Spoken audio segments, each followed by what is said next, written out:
Faransa ne kusan ko zan ce maka Nijar don kasashe da take gaba ɗaya take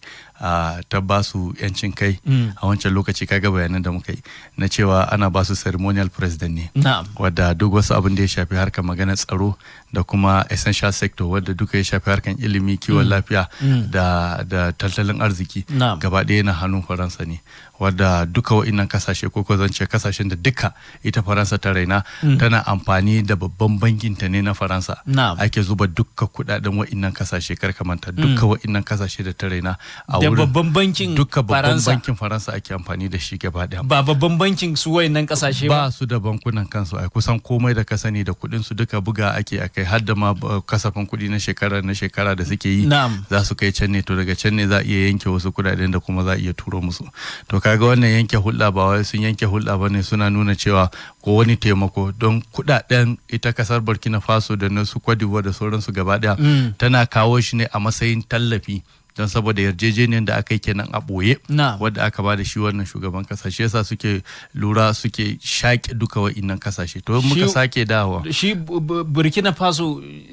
su ma mulkin soji ne an hambarar da gwamnatin farar hula yana to duka hambararwar da aka yi da duk abin da ya shafi harkan yau da kullun nasu daga Faransa ke zuwa don ka lura ko da Mali ne ma da ta dauke kwakwaran mataki na cewa ba za ta yi amfani da harshen Faransa ba to kaga ba ta yi maganar cewa ba za ta yi amfani da kudin ba saboda kusan alaka da yake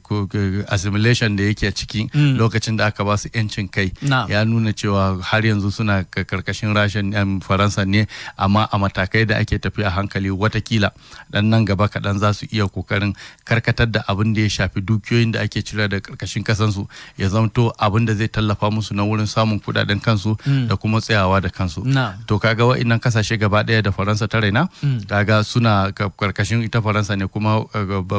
babban bankin Faransa ita take musu kasafin kuɗi na shekara-shekara da ba su wasu abubuwan walwala gaba ɗaya da ya shafi yadda kasan da ta iya tsayawa da kabanta shi yasa duk lokacin da aka tashi inda hambara mulki ne in an samu mulkin demokaradiyya da baya yin abin da Faransa ke so to kusan ana hambare shi to kaga wannan kuma abun sai ya sauya gaba daya